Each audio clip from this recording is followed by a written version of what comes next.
Muy buenas noches a todos. Para Amgen es un placer tenerlos a ustedes aquí conectados, muy puntuales y juiciosos, aprendiendo de un tema muy importante en la endocrinología, que es qué hacer con el paciente o ante el paciente con muy alto riesgo de fractura por fragilidad asociada a osteoporosis, un tema realmente importante hoy en día. Y para mí es un placer presentar al doctor Alejandro Román González del Departamento de Endocrinología Clínica y Metabolismo del Hospital Universitario San Vicente Fundación, profesor de la Universidad de Antioquia y un experto en osteoporosis, realmente un líder de opinión en Colombia y quien se ha encargado también de trabajar mucho en la publicación de nuevos documentos que nos ayudan y nos sirven como guía en la práctica clínica. Doctor Román, muy buenas noches y gracias por acompañarnos. Eh, Buenas noches para todos. Para mí es un placer, un orgullo y un honor estar conectado con todos ustedes, amigos, colegas, compañeros de la Asociación Colombiana de Endocrinología y los diferentes sitios donde nos oyen. Hoy vamos a hablar de un tema muy interesante y es osteoporosis. Y siempre que inicio a hablar de osteoporosis quiero hacer es una reflexión y es pensar en nuestros abuelos o en nuestros papás, si ya tienen una densitometría ósea o si de pronto aquellos que han tenido familiares, como en el caso mío, que han sufrido fracturas de cadera, si de pronto ya tienen tratamiento, que es una reflexión muy importante, independientemente del tema que vayamos a conversar. Pero muchos de nuestros pacientes, que es nuestra familia cercana, ni siquiera tienen una densitometría ósea. Comenzamos con el caso clínico, doctora.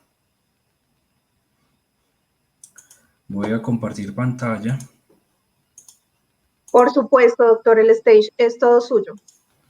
Mil gracias.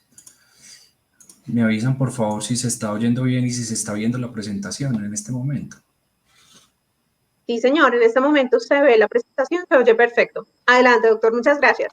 Perfecto, muchas gracias doctora Nubia por la introducción.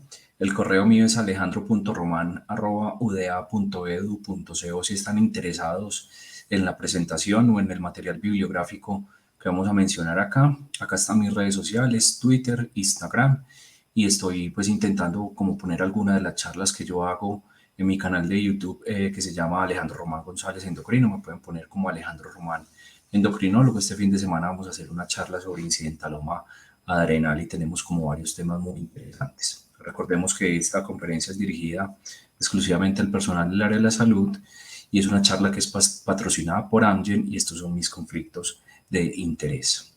Vamos a comenzar entonces con este caso clínico. Es un caso clínico de la vida real. Es una paciente que tenemos en la consulta del Hospital Universitario San Vicente Fundación.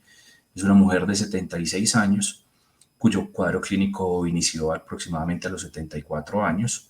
Ella vive en Bello, es pensionada, trabaja en confecciones y tiene una EPS del Sistema Contributivo Nacional.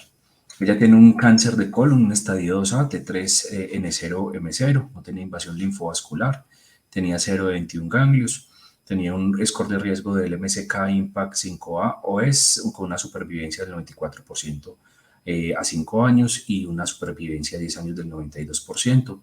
Está siendo seguida por el Grupo de Oncología del Hospital San Vicente, que fueron quienes remitieron a esta paciente. Ella no requirió quimioterapia ni radioterapia, fue tratada solo con cirugía, que se le hizo una hemicolectomía derecha en ese momento. Y uno de los datos clínicos importantes para nosotros es que la fecha de última menstruación de esta paciente fue a los 39 años de edad y nunca recibió una terapia de reemplazo hormonal. Con respecto a los antecedentes tóxicos y alérgicos son negativos, solo refiere una alergia a la penicilina. Un hermano tiene un cáncer gástrico y otro hermano tiene un cáncer de páncreas. La historia de ella es que en diciembre del 2020 ella tenía una clase funcional, un ECOG 0. Durante unos 3 meses una pérdida no intencionada de peso con dolor en mi abdomen derecho y se encontró una masa de 8 a 10 centímetros. En esa tomografía inicial se encontró una masa heterogénea intraluminal con este tamaño y reportaban en las imágenes algunos hallazgos de osteopenia. Ella al principio pues, la cirugía fue un poquito retrasada porque estaba con hipoalbuminemia, entonces tocó hacerle soporte nutricional.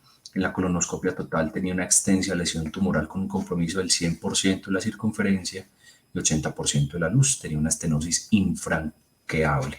Se tomaron biopsias. Se hizo también una tomografía de tórax simple y contrastado que tenía unos nódulos muy pequeñitos, posiblemente granulomas calcificados, y seguían reportando signos de osteopenia en estas tomografías. Una ecocardiografía que es relativamente normal, con una estenosis valvular aórtica moderada, con una etiología degenerativa, y como les mencionaba, el reporte pues, de su histopatología era un adenocarcinoma infiltrante bien diferenciado. Posteriormente se hizo su resección del colon derecho y el reporte de histopatología era un adenocarcinoma bien diferenciado de colon con estos marcadores en la inmunistoquímica. En los otros órganos no había ningún compromiso tumoral, entonces la paciente no se hizo pues, manejo con quimioterapia ni con radioterapia.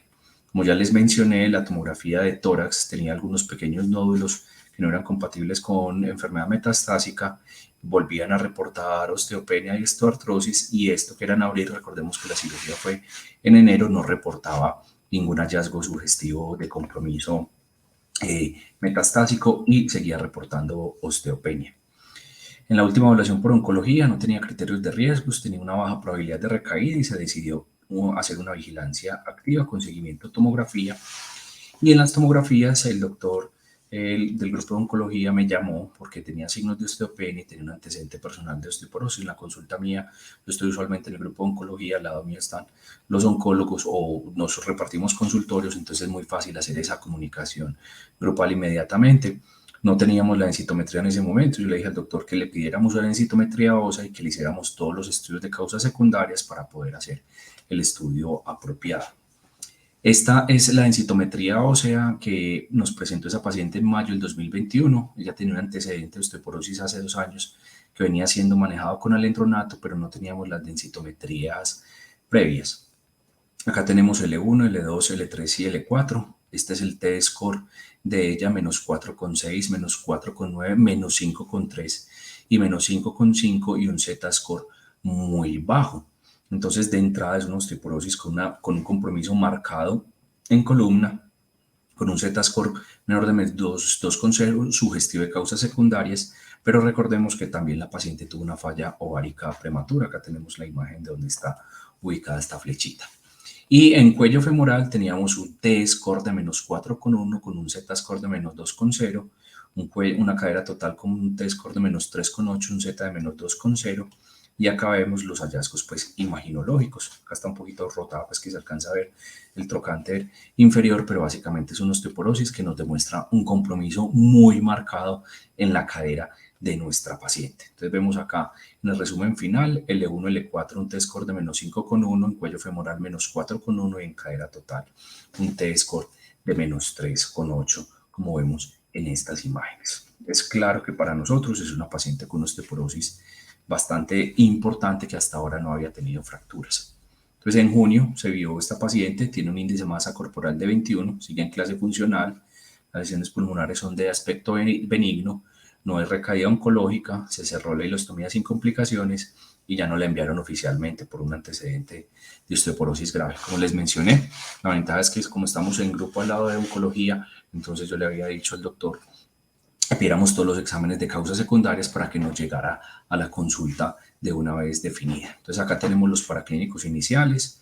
Esto fue en el año previo a la cirugía, tenía una hemoglobina de 8,7, posteriormente con la recuperación nutricional una hemoglobina de 11,8, unas plaquetas de 678.000 pues, por su ferropenia, luego 342.000, una función renal conservada, un ionograma normal, importante para nosotros un calcio y un fósforo normal. Le hicimos una calciuria en orina de 24 horas que estaba en 51,8 con un volumen de 1400, una ALT y AST, un perfil normal. En esta época, como les mencioné, estaba con albúmina baja, posteriormente ya estaba normal y una prueba de albúmina recuperada para poderla llevar a cirugía, un cortisol basal en 10,26, tenía una TSH elevada con una T4 libre, un hipotiroidismo subclínico y tenemos una vitamina D en 30,3, una paratormona en este momento 39, posteriormente en 47, hemoglobina normal, una ferritina ya en diciembre que ya estaba recuperada, una vitamina B12 subnormal, preferiríamos por encima de 500,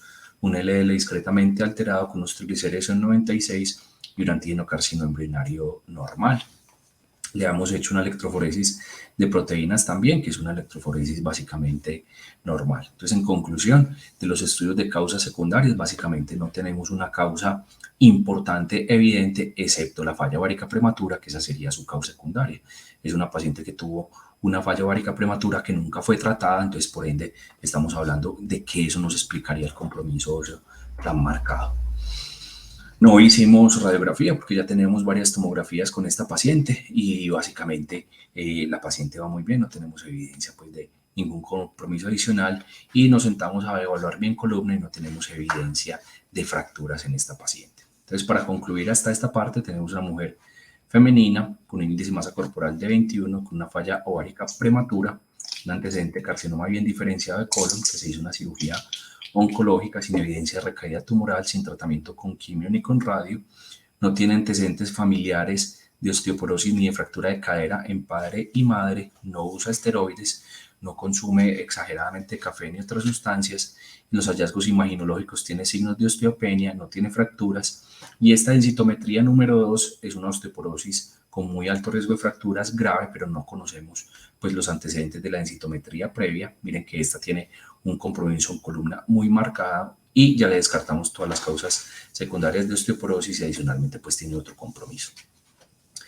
En conclusión, es una mujer que es posmenopáusica con una osteoporosis de muy alto riesgo, con un compromiso marcado en cadera, que venía recibiendo alendronato, al parecer adherente, con una respuesta desconocida, es decir, no sabemos cómo es la densitometría de esta paciente, sin disfunción renal, sin hiperparatiroidismo, sin trastornos del calcio, y un dato importante que ya les voy a mencionar porque es que no tiene evidencia de enfermedad cardiovascular establecida. Entonces, la pregunta que nos hacemos nosotros en el servicio de endocrinología es si es mejor continuar con el alendronato o si esta paciente es una candidata a una terapia osteoformadora. Entonces recordemos que hemos venido cambiando osteoporosis en los últimos años, ha venido cambiando de una manera muy interesante. Recuerden que casi hasta el 2005 no tuvimos ninguna terapia nueva y posteriormente vinieron terapias nuevas. Tenemos teriparatide, abaloparatide, denosumab y romosozumab como las terapias más novedosas.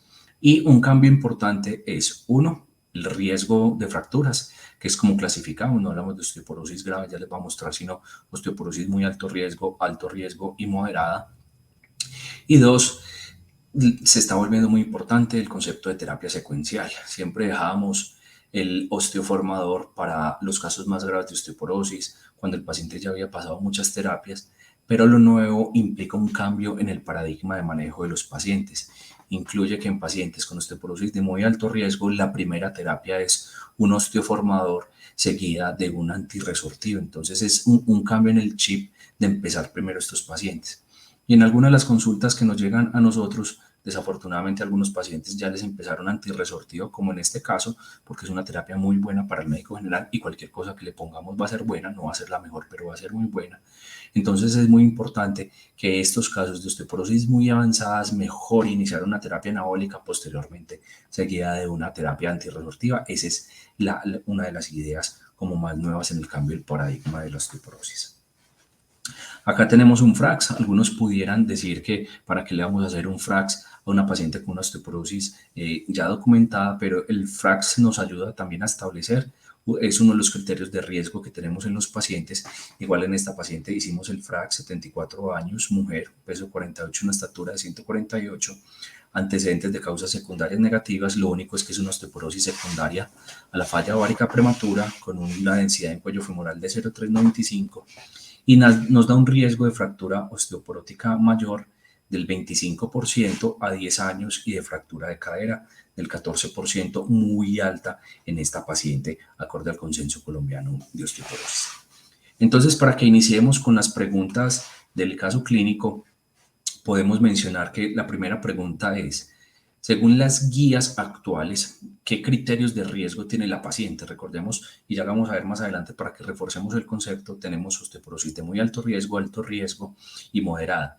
¿Cuáles son los criterios de acá que nos dicen que esta paciente tiene una osteoporosis de muy alto riesgo? La pregunta A es un T-score menor de menos 2,5 en cadera y columna, un riesgo de fractura de cadera más de 4,5% de 10 años, el antecedente de fractura o solo A y B son ciertas. Podemos votar. Doctora Nubia. Gracias, doctor. Por favor, los invito a que nos acompañen a votar. En la parte del medio de su pantalla va a decir abrir cuestionario, iniciar cuestionario.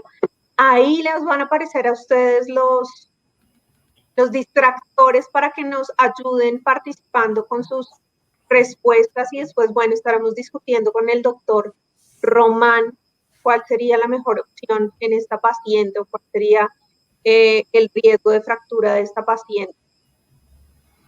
Acompáñennos a votar.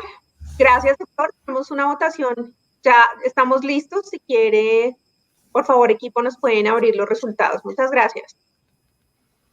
Bueno, ¿puedo cerrar la presentación o es que no veo como solo tengo la pantalla? Vamos a meter por acá. Voy a intentar conectarme por este lado. ¿O me lees los resultados? Yo le leo los resultados, doctor, no se preocupe. Entonces, tenemos con un 83%, solo A y B son ciertas. Tenemos un 14% con riesgo de fractura de cadera mayor a 4.5 a 10 años, un 3% con antecedente de fractura y bueno, ya claramente la respuesta más votada fue solo A y B son ciertas. Muy bien. Entonces, miremos cómo son los riesgos de fractura. Entonces, ¿qué es el cambio de paradigma nuevo? Y esta fue una charla que di creo que hace 1 o 2 años, está grabada en el YouTube de la Asociación Colombiana de Endocrinología, que es estratificación de riesgo en osteoporosis. Esto es algo similar a lo que vemos con enfermedad cardiovascular, que a veces asocio mucho osteoporosis con enfermedad cardiovascular porque tratamos la densitometría parecido como si fuera el LDL, que lo tenemos que tratar, pero no es el único factor de riesgo. Miramos más el riesgo global del paciente. Entonces tenemos 3 categorías de fractura. Tenemos una categoría que es muy alto riesgo, una categoría que es alto riesgo y una fractura que es bajo riesgo. Bajo riesgo es ¿quién? Cualquier mujer posmenopáusica. Es esta mujer que tiene osteopenia, que no tiene fracturas, pero que no está en rango de osteoporosis. Tiene un T-score mayor de -1 y un FRAX menor del 20% y de cadera menor del 3%. Aquella de alto riesgo es aquella mujer de 65 años de edad que haya tenido una fractura previa hace más de 12 meses o un T-score menor de -2,5. Mire que -2,5 ya es una osteoporosis de alto riesgo o una osteoporosis, como por decirlo acá, pero es algo que tenemos que ir cambiando porque posiblemente el diagnóstico de osteoporosis o el tratamiento de la osteoporosis no sea solo la densitometría. Y de manera importante que tenga un T-score de -1 a -2,5 y un FRAX relativamente bueno. Y lo más importante, porque estas pacientes de muy alto riesgo deben ir a las terapias más fuertes, en particular lo que habla el último consenso presentado de NESEO, es que las pacientes de muy alto riesgo, la primera terapia es una terapia osteoformadora. Listo, cualquiera de las que existan. Pero lo más importante es poner un anabólico en estas pacientes, y es que hayan tenido fracturas en el último año, que era lo que mencionábamos antes como riesgo inminente de fracturas. Es decir, es como síndrome coronario agudo en los primeros 180 días que tiene más riesgo de repetir. La fractura inicial, los pacientes se fracturan rápidamente en el primer año, tienen refracturas. Fracturas múltiples, varias fracturas. O el paciente que esté recibiendo un bifosfonato y se me fracture, eso es una falla al tratamiento, que esté recibiendo denosumab, que esté recibiendo teriparatide. Si se me fracturó durante el tratamiento, este paciente es de muy alto riesgo. O que el paciente esté recibiendo un tratamiento que sea deleterio para los huesos, verbigracia, los glucocorticoides, que sería el ejemplo como más fácil para todos nosotros, y se fractures a pacientes de alto riesgo. Pero tenemos acá el T-score menor de -3,0 o un FRAX. Miren de manera interesante cómo el FRAX nos ayuda en pacientes con osteoporosis a definir el riesgo. Entonces no es solo una herramienta para utilizar en el contexto de osteopenia, es una herramienta también para utilizar en el contexto de osteoporosis porque me permite evaluar el riesgo de estos pacientes y categorizarlo. Miren que el FRAX más del 30% o en cadera más de 4.5% es de muy alto riesgo. Y recordemos que nuestra paciente, después de 2 años de recibir alendronato, tiene un FRAX en cadera del 14%. Entonces es una paciente con un alto riesgo de fracturas. Entonces, y esto es para fortalecer como el mensaje, la pregunta adicional que tendríamos es ¿qué nivel de riesgo de fractura tiene nuestra paciente acorde a estas últimas guías. Tenemos riesgo moderado, alto riesgo, muy alto riesgo o ninguna de las anteriores. Yo creo que podemos proceder a votar y yo espero que todos pongan pues que la paciente pues tiene un FRAX en cadera mayor al 4.5%, tiene un T-score menor de 3, entonces esa paciente tiene una categoría que es diferente de riesgo. Yo creo que el mensaje es eso, que los casos más graves de osteoporosis los tratemos. Podemos tener la pantalla de votación. De acuerdo, doctor, ya está disponible la votación. Por favor, acompáñenos a clasificar el riesgo de fractura de esta paciente con las características que el doctor nos mencionó hace unos instantes. Acompáñennos, por favor. Tenemos en este momento algo más de 30 votos. Y en este momento, perdón, doctor. No, que es importante, que yo creo que es un cambio de paradigma importante, es esto, establecer el riesgo de los pacientes, independientemente del medicamento que vayan a poner, pero es definir que los pacientes que tienen un riesgo diferente o un riesgo mayor, la mejor terapia es un anabólico. De acuerdo, doctor Román, ya tenemos una votación importante, tenemos varios votos y el 80% de nuestros votantes refieren que es una paciente de muy alto riesgo de fractura. Listo, entonces yo creo que el mensaje ha quedado que es importante definir que nuestros pacientes tienen una osteoporosis de muy alto riesgo en este caso. Entonces miremos las guías antes de su actualización. Estas son las guías de la Sociedad de Endocrino con respecto al manejo de la mujer con osteoporosis posmenopáusica. Miren acá pues que la autora senior es la doctora Dolores Chovac. Y miren que en todas las mujeres posmenopáusicas se recomienda un buen estilo de vida, una optimización nutricional para la salud ósea, especialmente el consumo de calcio y de vitamina D. Y miren que acá incluyen determinar el riesgo de fractura a 10 años de acuerdo a las guías específicas de cada país. Y recuerden que el Consenso Colombiano de Osteoporosis, donde hay muchos de nuestros amigos de la Asociación Colombiana de Endocrino y grupos de compañeros de geriatría, compañeros de reumatología, pudimos establecer con la ayuda del Grupo de México, establecer el riesgo de 10 años para Colombia. Entonces, acá nos plantean si el paciente tiene el riesgo bajo o moderado, estar evaluando cada 2 a 4 años, pero en pacientes con muy alto riesgo de fractura nos dicen puede utilizar bifosfonatos, denosumab, teriparatide o abaloparatide por 2 años con calcio y vitamina D en este momento. Entonces nosotros vimos esta paciente, la valoración de endocrinología en ese momento, y dado que tenía una osteoporosis con un compromiso importante en cadera, y vamos a ver un estudio que compara teriparatide con romosozumab, decidimos iniciar manejo con romosozumab basados en que tenía una osteoporosis de muy alto riesgo y en que la paciente tenía un compromiso en cadera importante, entonces se decidió iniciar manejo con este medicamento y se solicitó, pues, o se hizo reposición de calcio, vitamina D y vitamina B12 y se solicitaron anti-TPO y anticélulas parietales para poder establecer el manejo de esta paciente.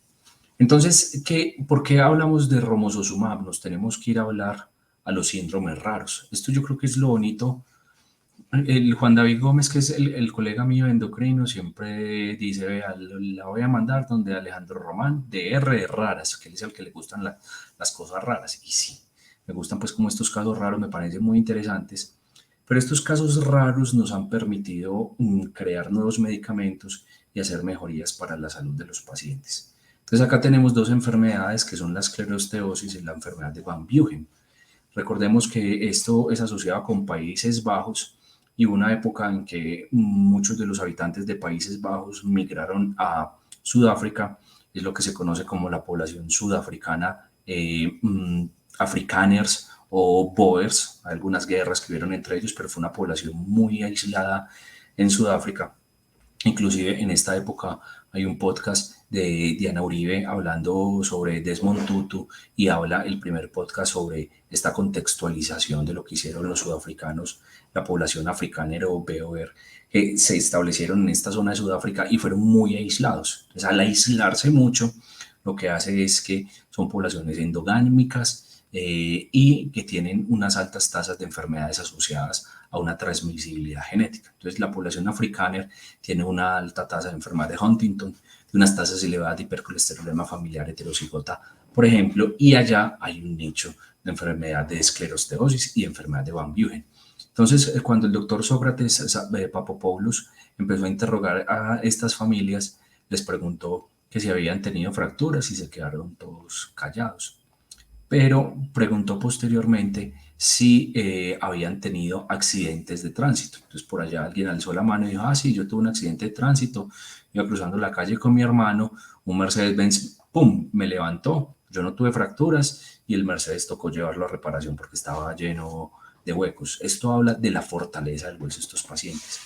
Y miren que acá tenemos un cráneo con uno de estos pacientes con esta enfermedad comparado con 3 cráneos normales y mire que sigue pesando. Se estima que se requieren 4 cráneos de personas normales para poder comparar el peso de un paciente con esclerosteosis. Miren acá el grosor de la cortical de estos pacientes comparado con el cráneo de un ser humano, y adicionalmente a estos pacientes no les gusta nadar porque se hunden, de su hueso es tan pesado que se hunde.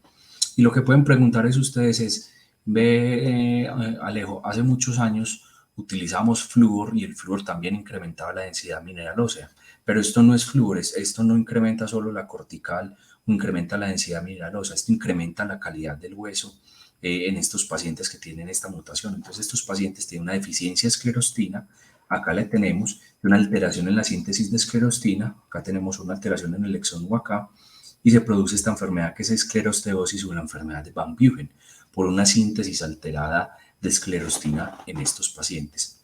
Entonces, ¿por qué es importante conocer que en estos pacientes había una alteración en la esclerostina? Porque se empezaron a hacer estudios y se encontró que los ratones knockout para esta enfermedad tenían un incremento en la formación del hueso y la masa ósea era elevada y la fuerza ósea era elevada. Y si adicionalmente yo tenía una deficiencia genética de esclerostina, el paciente iba a tener una alta masa ósea, un aumento en la fuerza y una resistencia a las fracturas. Se morían de otras cosas. Eso les daba hidrocefalia, un incremento en la presión endocraneana, tiene un atrapamiento de nervios. Entonces empezaron a pensar, sobre todo desde el grupo del doctor Sócrates Papopoulos, ¿qué enfermedad humana pudiéramos tratar que se caracterice por baja masa ósea inhibiendo la esclerostina? Y esa enfermedad es la osteoporosis. Entonces se desarrollaron anticuerpos contra la esclerostina y primero se empezaron a tratar ratones y micos deficientes en estrógenos, se hace oforectomía y encontraron que se recuperaba la masa ósea, similar a lo que hizo el doctor Fuller-Albright con las madres o con las mujeres que tenían oforectomía y tenían fracturas vertebrales, les puso estrógenos. Acá es una analogía, pero con otro medicamento. Entonces, ¿por qué es importante hablar de la esclerostina? Acá tenemos el osteoblasto. Acá, miren, este correceptor, que es el receptor similar al LDL-106. Esto lo menciono porque el profe Henry Mauricio tiene un paciente también con mutaciones acá. Mutaciones, dependiendo de si son activantes o no, pueden generar fenotipos de osteoporosis o de síndromes también asociados a un incremento en la masa ósea. Este es el osteoblasto. Y acá tenemos normalmente la vía del WNT. La vía del WNT se une a este complejo y mediante este receptor que se llama frisol se va a activar la beta-catenina y la beta-catenina se va a traslocar al núcleo de la célula y la unión a estos elementos de respuesta beta-catenina va a ser la formación ósea. Esta es la vía del WNT. Entonces la vía del WNT en el ser humano y en el hueso lo que hace es formar hueso, nos ayuda a que tengamos más hueso. Pero ¿qué sucede con la esclerostina? El osteoclasto secreta la esclerostina y la esclerostina me inhibe la formación ósea. Por ende, si los pacientes tienen una mutación en la esclerostina, su formación ósea va a estar activada y por eso vemos ese fenotipo de un incremento en la cantidad y en la formación del hueso. Son pacientes que tienen huesos muy grandes y muy pesados y son resistentes a fracturas, que es diferente a la historia del flúor. Y lo que haría yo con romosozumab sería inhibir el inhibidor. Entonces, si yo inhibo con romosozumab la esclerostina, voy a mantener la formación ósea. Miremoslo acá en esta revisión de finales del año pasado de Nature Reviews Endocrinology. Acá tenemos nuevamente la betacantenina y acá vemos, por ejemplo, la señalización de la vía del WNT el receptor LRP5 o LRP6, y cuando se une WNT, miren que lo que va a hacer es que la beta-catenina se va a traslocar al núcleo. La esclerostina, a su vez, lo que hace es inhibir este complejo, WNT no se puede unir a este complejo y por ende la beta-catenina se degrada, es decir, impide la formación del hueso. Pero si yo utilizo una terapia como un anticuerpo monoclonal contra esclerostina, lo que hago es que voy a permitir la estabilización normal de la beta-catenina y voy a hacer un efecto anabólico en el hueso. Recientemente nos fue aceptada en la revista de la Asociación Colombiana de Endocrinología, de la cual soy miembro, en la revista colombiana de endocrinología, en el volumen del año pasado, 8.3, nos aceptaron un artículo que escribimos con el profe Carlos Alfonso Willes Barrera y con el profesor Francisco Fidencio Consmolina sobre el papel del romosozumab en la práctica clínica a la luz de la evidencia. Es decir, si ustedes quieren sentarse a leer esta charla, básicamente está basada en esta revisión de tema. Y en esta figura de la revista colombiana de endocrinología vemos el mecanismo de acción del romosozumab, que es un anticuerpo monoclonal contra la esclerostina y lo que hace es impedir la señalización del WNT y hacer una formación ósea. Ahora bien, en conclusión de las guías de mayo del 2019, todas estas mujeres posmenopáusicas, como ya les mencioné, con alto riesgo de osteoporosis, la terapia ideal en ese momento era teriparatide o aloparatide, que no lo tenemos disponible, y está indicada en mujeres posmenopáusicas con osteoporosis con muy alto riesgo de fractura. Ejemplo, fracturas graves o fracturas vertebrales múltiples, se recomienda esto. Y recordemos que muy alto riesgo incluye fracturas múltiples espinales y un T-score muy bajito, junto con calcio y vitamina D.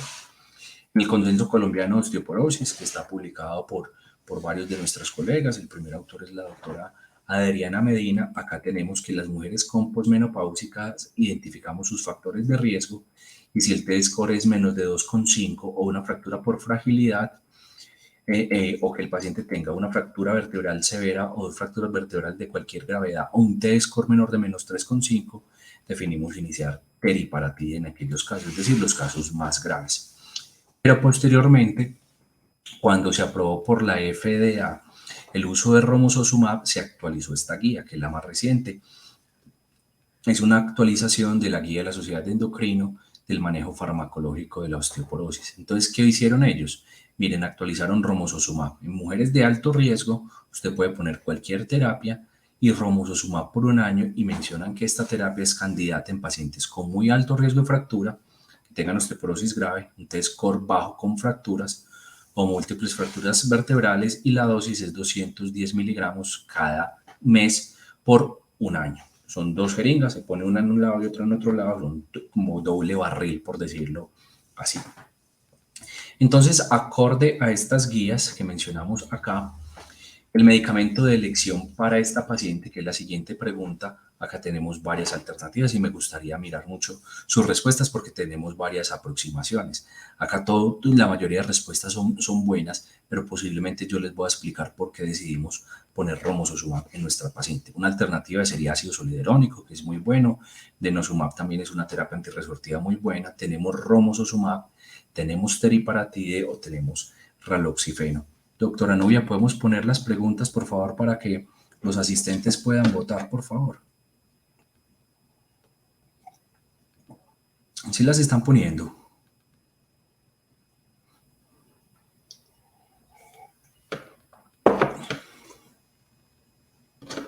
Doc, no le oigo. Aló, doctor, ¿me escucha? Ahí sí te oigo. Muchas gracias.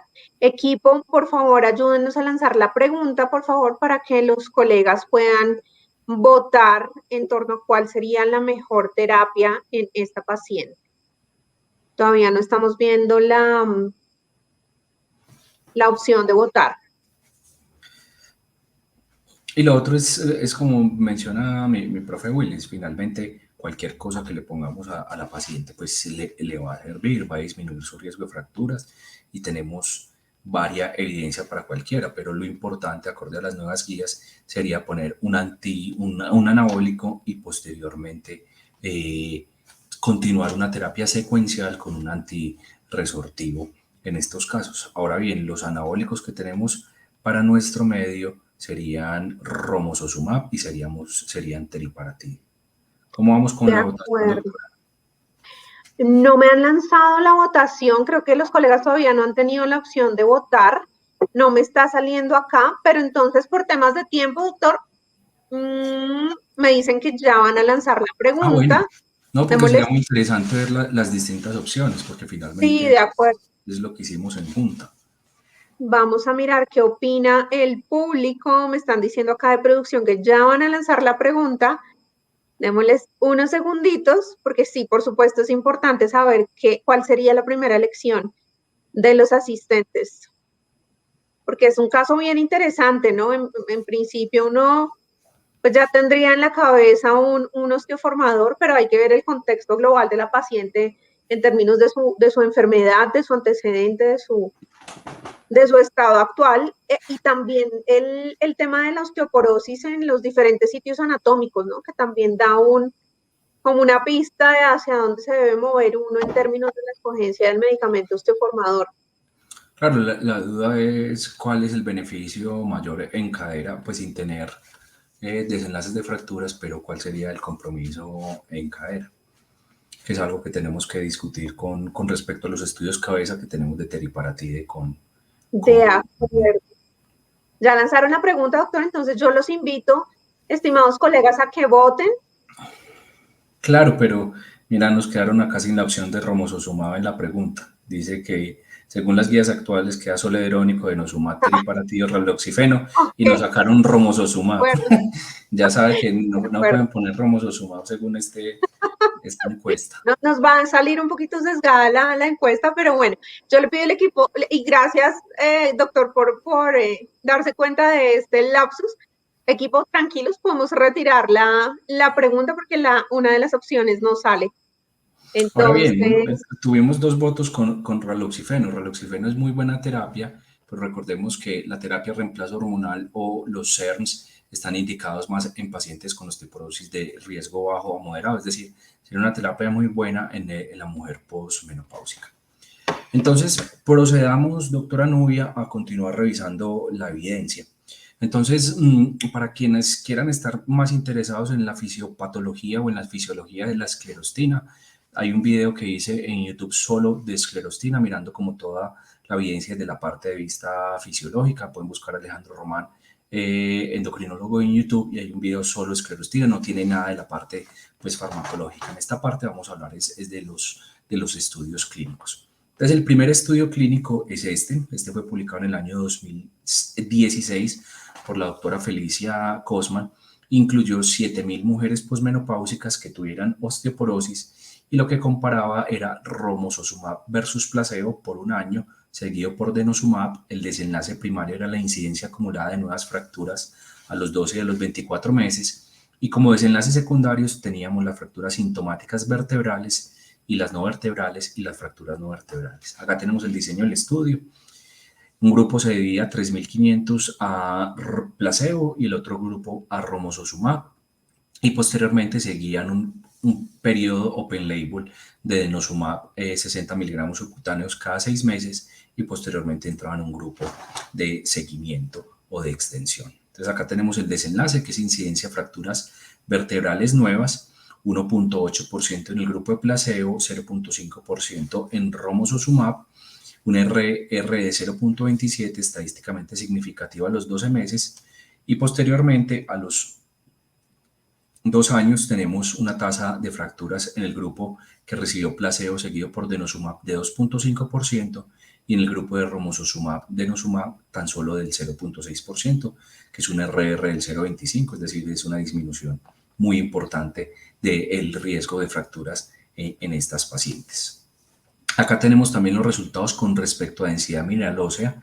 En esta gráfica inicial vemos los pacientes que fueron tratados con romosozumab seguido por denosumab, y miren que se logran unas mejorías en columna lumbar pues que son absolutamente espectaculares, cercanas al 18%, y en cadera total, que es algo que casi no vemos, es una mejoría del 8.8%, y en el cuello femoral del 6.6%, y miren que las ganancias son muy rápidas, es decir, usted puede hacer una densitometría a los 6 meses y ya encuentra que en la columna lumbar ha ganado un 9.7% y en cuello femoral es el 5%, es decir, son ganancias que son muy rápidas y muy importantes. Con respecto a efectos adversos, pues realmente estuvieron muy balanceados. Acá para resaltar que en este estudio no hubo diferencias en los eventos cardiovasculares. En el grupo de placebo fue 41 y en el grupo de romosozumab fueron 44 eventos cardiovasculares, 1.1 versus 1.2.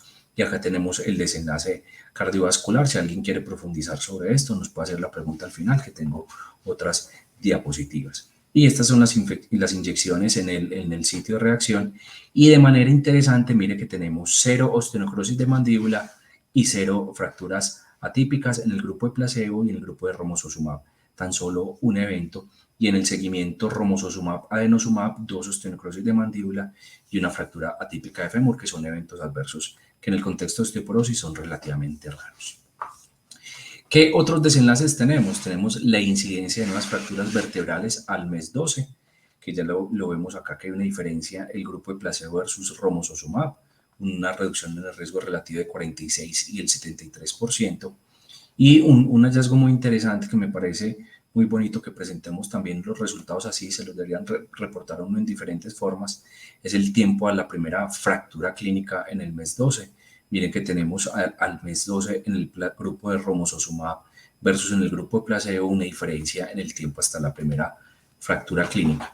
Y cuando ya me voy a 12, 24 y 36 meses, que yo inicio una terapia osteoformadora seguido por una terapia antirresortiva, aunque romosozumab tiene un mecanismo de acción dual, no es un anabólico puro, es anabólico y antirresortivo, es decir, tiene lo mejor de los dos mundos. Vemos acá que la reducción absoluta de riesgo, la reducción en el riesgo relativo es del 66%, que es 2.8 versus 1.0 comparado con el otro grupo. Es decir, disminuye fracturas vertebrales y disminuye el tiempo de la primera fractura clínica. Ese fue el primer estudio y es un estudio muy interesante, por eso fue publicado en el New England, porque es un nuevo medicamento para la osteoporosis que logra hacer disminución de fracturas comparado con placebo. Y el otro, que es más interesante, que fue publicado por el Dr. Sack, que es en el 2017, también es un New England Journal. Este ya va a incluir una población que es de más alto riesgo. Son 4.000 mujeres posmenopáusicas y tenían que tener osteoporosis y una fractura por fragilidad. Es decir, son pacientes con osteoporosis de muy alto riesgo. Y ponen romosozumab contra alendronato y en el seguimiento hacen alendronato y evalúan como desenlace primario la incidencia acumulada de nueva fractura vertebral, las fracturas clínicas sintomáticas vertebrales y no vertebrales, las fracturas no vertebrales y las fracturas de cadera.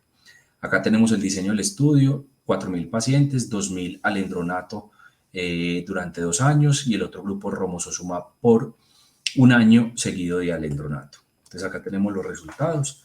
Con respecto a densidad mineral ósea, miren en columna lumbar y en cadera total que se encuentran los mismos resultados, son unas mejorías muy significativas del tratamiento con romosozumab seguido por alendronato. El alendronato ayuda a mantener esta densidad mineral ósea ganada. El desenlace que nos interesa a nosotros, que finalmente es fracturas vertebrales, miren acá que con romosozumab ya es un porcentaje mayor, 3.2%, comparado con alendronato, 5%. ¿Por qué es importante mencionar esto? Es osteoporosis grave a la cual usted ya le está poniendo un tratamiento. Es decir, sabemos que los antirresortivos disminuyen el riesgo de fracturas en esta población. Es decir, es un medicamento muy bueno. Y adicionalmente lo estoy comparando con la terapia nueva. Es decir, es un estudio cabeza a cabeza de 2 terapias para la osteoporosis. Y eso en osteoporosis es muy raro. Es decir, son estudios contados donde usted puede evaluar medicamentos cabeza a cabeza. No lo vemos en casi ninguna enfermedad y acá sí tenemos desenlaces de cabeza a cabeza. Tenemos previamente un estudio de teriparatide con risederonato, que es un estudio que demuestra que la terapia osteoformadora es mucho mejor que los antirresortivos en términos de desenlace de fracturas. Y acá nuevamente encontramos que alendronato la tasa de fracturas es del 5% y acá es de 3.2% con romosozumab durante 1 año de tratamiento. Es decir, es una ventana muy corta de tiempo con una reducción de riesgo relativo del 36%. Y si continúo esa terapia a 24 meses o ese grupo lo sigo evaluando a 24 meses, ya encuentro que las fracturas son 4.1 en el grupo de romosozumab con alendronato versus 8% con alendronato. Esto demuestra o es una prueba del concepto de que es mejor iniciar con osteoformador seguido de un antirresortivo. Yo creo que es una cosa muy importante que ya lo vimos con el estudio de teriparatide versus risperidone, confirma esos hallazgos y por qué las guías ponen primero osteoformador que antirresortivo. Y acá nuevamente lo que les mencionaba, la incidencia fractura clínica al momento del análisis primario. Acá tenemos la mediana de 12 meses y vemos que hay una reducción de riesgo relativo de 27% de la incidencia de fractura clínica. Y mire que acá ya el porcentaje es importante. Acá vemos casi un 18% de fractura clínica comparado con un 13, un 14%. Me pueden decir que absoluto es una diferencia de 2%. Sí, es lo mismo que encontramos con estatinas, es lo mismo que encontramos con semaglutida un poquito más, pero es lo mismo que encontramos con empaglifosina en riesgo cardiovascular, es decir, es un HR del 0,87%. Entonces, realmente son reducciones que clínicamente son importantes. Acá tenemos la incidencia de fracturas no vertebrales y de cadera. Entonces, miren, fractura no vertebral también una reducción en el riesgo relativo del 19% y en cadera el 38%. Entonces, entra dentro del grupo de medicamentos que disminuyen fracturas vertebrales, no vertebrales y fracturas de cadera, que es algo muy importante para nosotros los clínicos. Ahora bien, pasamos ya pues como a la parte un poquito más difícil, pues que hay gente muy estresada con estos, otros no tanto, otros pues que hay que esperar la evidencia. Entonces acá tenemos desenlaces cardiovasculares. Alendronato 1.9%, 38 eventos, y romosozumab 50 eventos, 2.5%. Hay una diferencia pues acá en la tasa de eventos cardiovasculares, y en el seguimiento fue alendronato de 6.1 y romosozumab 6.5%, acá está resaltadito. Si yo evalúo episodios de isquemia cardíaca, 0.6 casos contra 16, 0.3 contra 0.8, SB 0.3% contra 0.8, falla cardíaca 0.4 contra 0.2, muerte 0.6 contra 0.8, revascularización no coronaria 0.2 contra 0.1 y 2 eventos de enfermedad vascular periférica versus 0 eventos. De muerte vemos 1% versus 1.5, en el seguimiento a largo plazo muy similar. Y vemos ya adicionalmente hiperostosis solo en 12 casos de alendronato en el 0.6, romosozumab menos de 0.1, hipocalcemia es un evento muy raro, 1%, y acá en este estudio ya no encontramos en ninguno de los dos grupos fracturas atípicas de fémur o osteonecrosis de mandíbula. El tercer estudio muy interesante y muy bonito me parece a mí es este romosozumab contra teriparatide, pero en mujeres posmenopáusicas con osteoporosis que están transicionando de una terapia con bifosfonato, es decir, el escenario de la paciente. La paciente venía con alendronato y va a hacer una transición a un anabólico. ¿Cuál le pongo? ¿Romosozumab o teriparatide? Es un estudio cabeza a cabeza de osteoformadores. Entonces es un estudio que para nosotros como clínicos es muy bonito. Desafortunadamente no tuvo desenlaces de fracturas o no fue diseñado para desenlaces de fracturas, que hubiera sido lo ideal. Entonces este estudio incluyó mujeres de 55 a 90 años posmenopáusicas con osteoporosis, es un Lancet, es de romosozumab contra teriparatide, que vienen transicionando de haberlo recibido por 3 años, que tuvieron un T-score o menos en cadera, cuello femoral o columna fractura, y luego en el cambio porcentual como desenlace primario de la densidad mineral ósea en cadera. Acá tenemos el diseño del estudio, 777 pacientes, que es bastante, 218 de romosozumab y de teriparatide, y lo importante es que van a evaluar qué es lo que pasa desde el punto de vista densitométrico y con análisis de elementos finitos en cadera. Entonces estos son los cabeza a cabeza. Listo, entonces tenemos, mire, cadera total en azul romosozumab y en rojo teriparatide.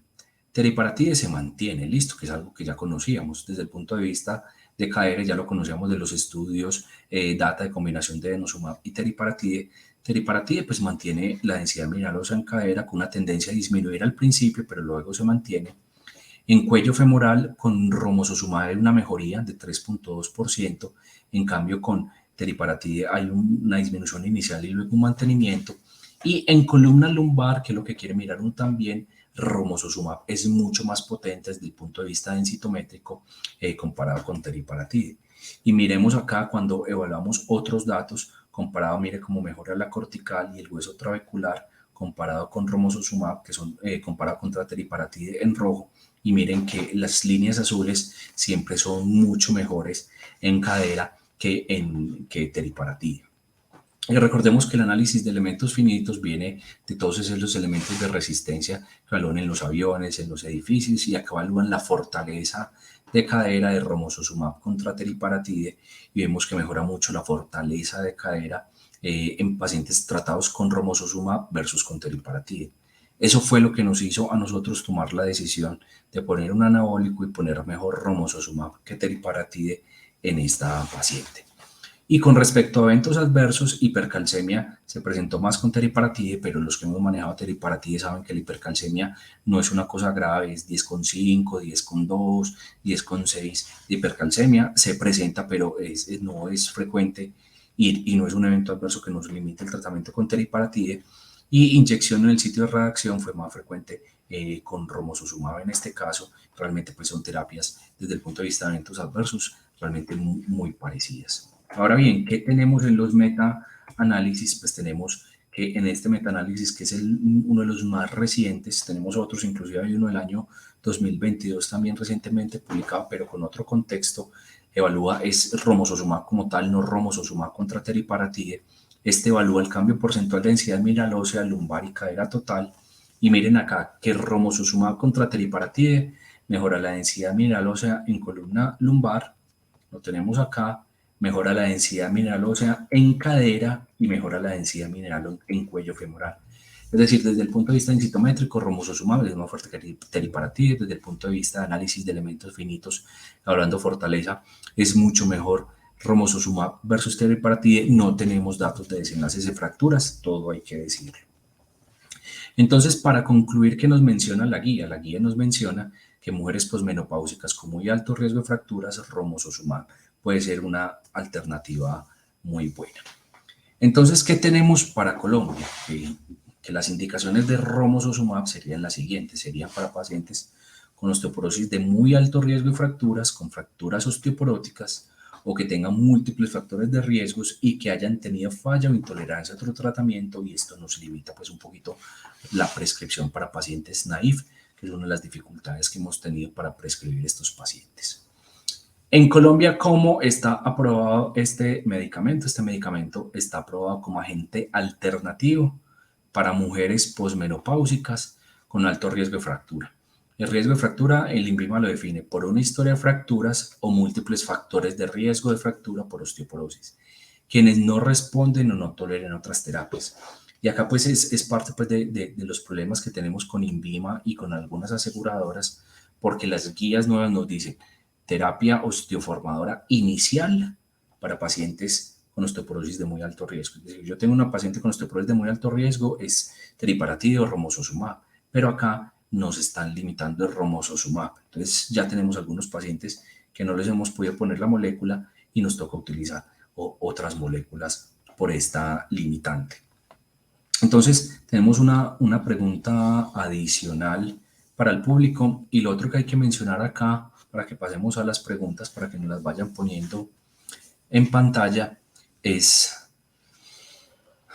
que este medicamento no está aprobado en pacientes que hayan tenido eventos cardiovasculares previos. Para Colombia, pacientes que hayan tenido un evento cardiovascular previo no se puede utilizar.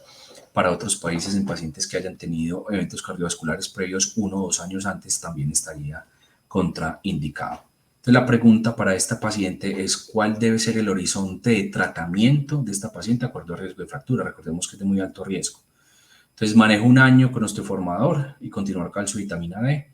Manejo secuencial a largo plazo iniciando con osteoformador, calcio y vitamina D. ¿Qué nos pasa? Yo tengo muchos pacientes que el tratamiento mientras lo veo es calcio y calcitriol.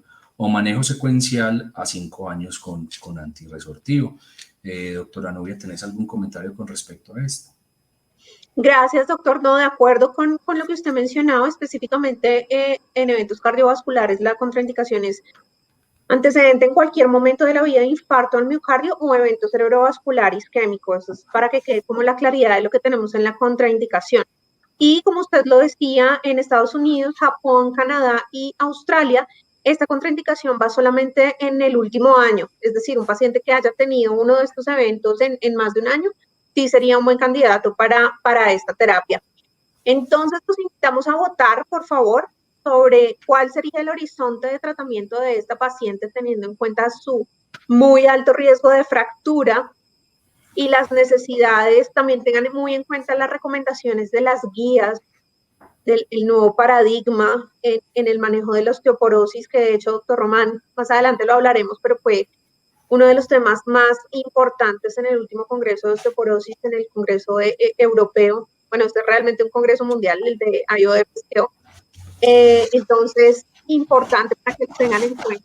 Bueno, en este momento, doctor, tenemos el 86% de los colegas opina que se debe dar un manejo secuencial a largo plazo, iniciando por osteoformador.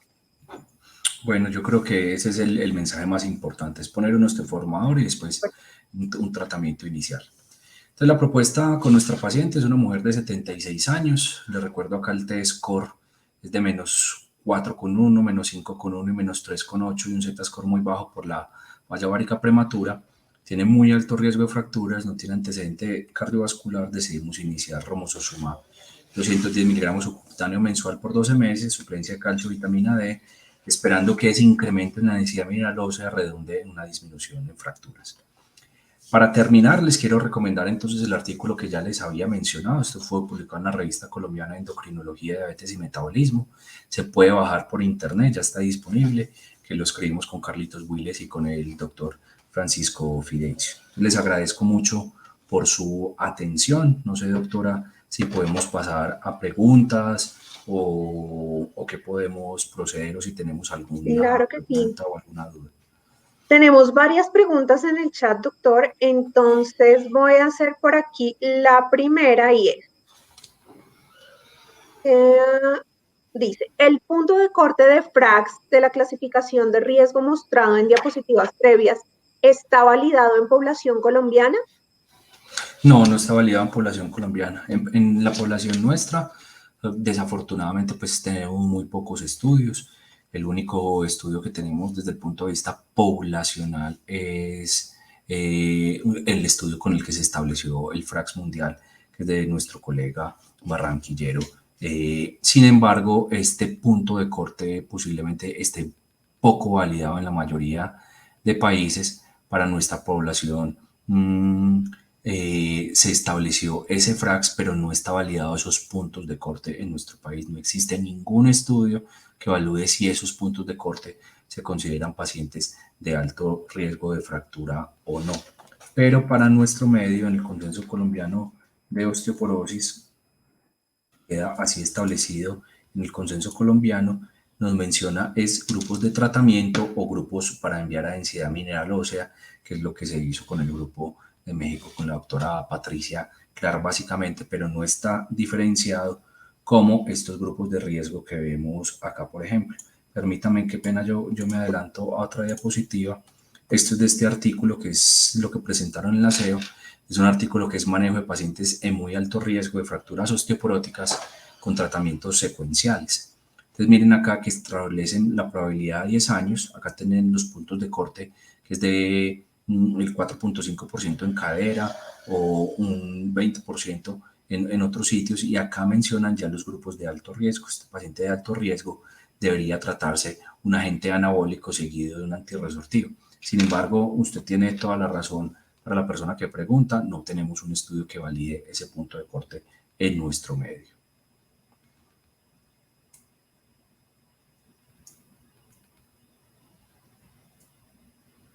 ¿Aló, doctora Novia? Gracias, doctor Román. Bueno, claro que sí, tenemos otra pregunta, dice, comparación entre teriparatida y romosozumab, ¿en qué casos efectos secundarios o importantes a tener en cuenta? Me imagino que la pregunta se referirá a cuándo romosozumab, cuándo teriparatida. Pues yo creo que es una pregunta que nos estamos haciendo todos en práctica clínica. Y es, listo, decido iniciar un anabólico y en este consenso, por ejemplo, ellos dicen que no pueden recomendar uno sobre el otro, que tenemos teriparatida, aloparatide y romosozumab, entonces no pueden hacer una recomendación específica de eso. Sin embargo, tenemos este estudio que les mencioné, que es romosozumab versus teriparatide, donde vemos que hay una mejoría importante en cadera en los pacientes tratados con romosozumab.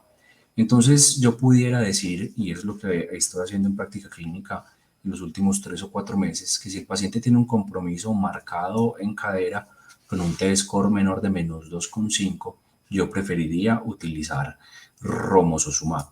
Si el paciente tiene un evento cardiovascular o USB, para nuestro medio está contraindicado cualquier antecedente, entonces ahí no pudiéramos utilizar romosozumab, entonces sería una mejor opción teriparatide. Recordemos que hay contraindicaciones para teriparatide. El paciente que tenga hiperparatiroidismo tiene una contraindicación para teriparatide, entonces ese paciente obviamente no sería el mejor medicamento, habría que hacer corrección primero del hiperparatiroidismo para definir. Pero yo creo que desde el punto de vista de medicina basada en la evidencia, que es el único estudio cabeza a cabeza que tenemos, posiblemente el paciente que tenga un compromiso marcado en cadera sería mejor iniciar con romosozumab que con teriparatide, con desenlaces densitométricos y de fortaleza ósea, más no desenlaces de fracturas. Gracias, doctor. Bueno, tenemos otra pregunta. Dice, ¿al cuánto tiempo puedo hacer una densitometría para evaluar si está siendo eficaz la terapia con romosozumab? Esa pregunta yo creo que es muy interesante y es evaluar la predicción a la respuesta con romosozumab. Es decir, si somos clínicos absolutamente pegados a la evidencia, el tratamiento se empieza, romosozumab es 1 año y se termina. Sin embargo, miren que la densidad mineral ósea a los 6 meses rápidamente cambia. ¿Cuál es la dificultad? Que ese es un estudio desde el punto de vista de investigación. Es decir, recuerden que los estudios de investigación hacen densitometrías muy rápidas, 0, 3, 6, 9, 12 meses. Entonces, uno estaría tentado a mirar cómo está respondiendo este paciente haciendo una densitometría de los 6 meses, pero no es una medida muy práctica porque finalmente el paciente tendría que recibir su tratamiento 12 meses, que es una ventana de tiempo corta. Entonces, uno puede contestar acá como el doctor Sergio Ferrari, no hay evidencia, no hay evidencia, y decir que no tenemos ninguna evidencia. Si yo estuviera muy empeliculado y quisiera saber una respuesta temprana o el paciente me está diciendo a mí que pudiera hacer una densitometría a los 6 meses porque ya se ve diferencia. Pero creo que desde el punto de vista práctico para la mayoría de nosotros es ponemos tratamiento con romosozumab 1 año, al año miramos la densitometría ósea de ese paciente a ver cómo le fue con el tratamiento y continuaríamos con un antirresortivo, el que vos definas en tu práctica clínica que sería el mejor. Gracias, doctor. Bueno, tenemos otra pregunta por acá. Dice, ¿la edad podría ser limitante para la terapia biológica enunciada? Pues hasta ahora no es una evidencia, no tenemos evidencia de que la edad sea un limitante. Es más, miren que en estos estudios se han incluido población hasta 90 años, entonces no tendríamos evidencia y la edad promedio de tratamiento sería 77 años. Ahora bien, desde el punto de vista académico y saliéndome pues como para hacer una respuesta un poquito más elaborada, uno pudiera decir nuevamente como Sergio Ferrari que no tenemos una evidencia concreta de hasta qué edad se pudiera utilizar, pero nuevamente con los colegas de geriatría que están presentes en el grupo, uno tiene que evaluar la clase funcional de ese paciente con un Bartel, mirar qué funcionalidad tiene, porque para ver disminución de fracturas, pues necesitas una ventana de tiempo prudente. Si la supervivencia de un paciente de la tercera edad es muy corta, posiblemente no se beneficie ni de romosozumab ni de ningún otro tratamiento. Pero los estudios clínicos incluyen población hasta los 90 años, que es una ventaja. De acuerdo, doctor. Y un poco como para complementar, si me permite, tener en cuenta que los estudios pivotales, pues en el estudio ARCH, que era población pues de más alto riesgo de fractura, más del 50% de los pacientes enrolados eran mayores de 75 años, entonces es evidencia importante, digamos que a diferencia de lo que tenemos ya con otros medicamentos. Bueno, doctor, tenemos una pregunta súper interesante que creo que es clave tocarla y dice, ¿es seguro el uso de Evenity en pacientes con diabetes e hiperlipidemia? Sí, hasta ahora no tenemos evidencia de que los pacientes diabéticos tengan una menor respuesta o que los pacientes con dislipidemia tengan una menor respuesta y no tendrían contraindicación desde el punto de vista clínico, porque la contraindicación que sería riesgo cardiovascular establecido es decir, enfermedad cardiovascular ya establecida OSB, sería la contraindicación. De resto, el paciente hipertenso no tendría contraindicación y no tendríamos diferencias en esos pacientes. Lo mismo en el paciente con enfermedad renal, que tenemos estudios de romosozumab con funciones renales muy bajitas y no se vio como un incremento en el riesgo cardiovascular. Yo creo que la pregunta de fondo ahí, intentando leer entre líneas, es si el riesgo cardiovascular de un paciente contraindica el uso de estas terapias. Y yo creo que la dificultad que tenemos en estos pacientes es los hallazgos que se presentaron en un solo estudio, pues en dos, porque en el Structure también se presentó un incremento en el riesgo cardiovascular, es saber por qué se presentó este desenlace cardiovascular.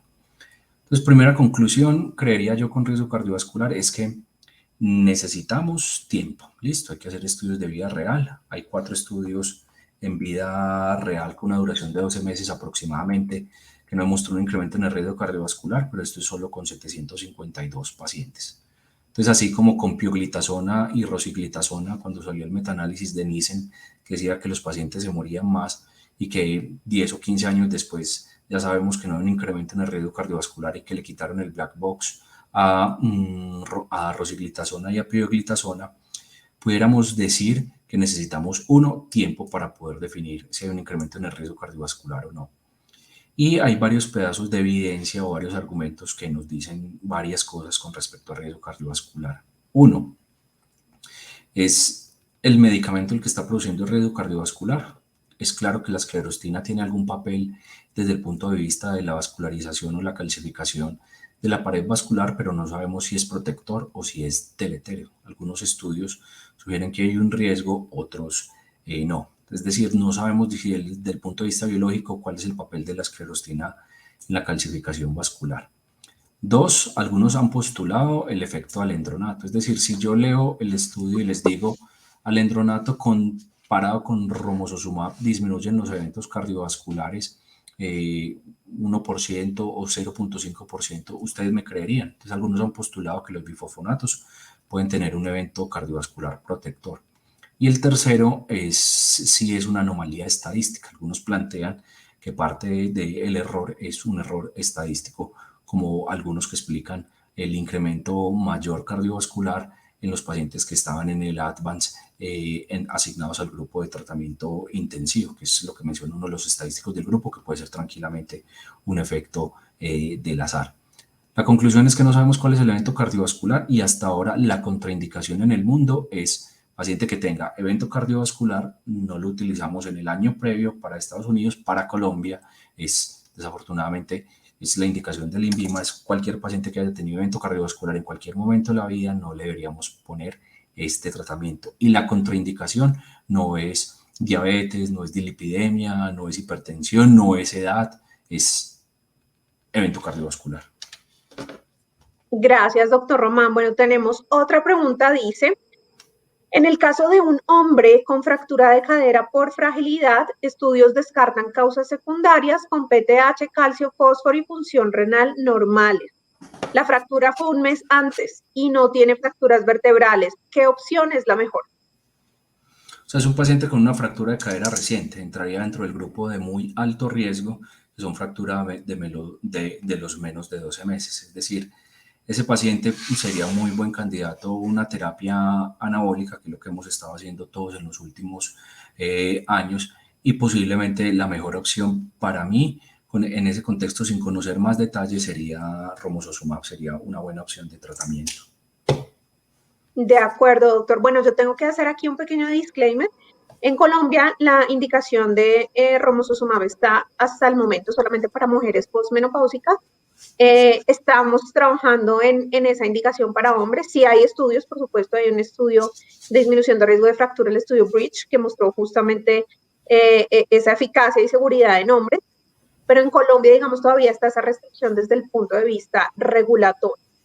Bueno, eso es lo regulatorio, pero desde el punto de vista académico, que sería lo que nos tocaría a nosotros, el INVIMA, pues, él verá qué decide y Amgen verá qué deciden y la parte regulatoria, pero yo ya tengo pacientes osteoporóticos que les he indicado, hombres que les he indicado rosozumab, inclusive fuera posiblemente del contexto clínico. Tengo un paciente, y no me vayan a regañar, tengo un paciente con trauma raquimedular, con fractura de fémur, 2 años con teriparatide y su cadera está vuelta a nada, sigue con un T-score -2,5 y posteriormente recibió 6 años de ácido soledorónico y sigue con una cadera en -3,4, -4, -5, no recuerdo qué le puse, pero le puse romosozumab porque no tengo más para ponerle 2 años de teriparatide y 6 años de soledorónico.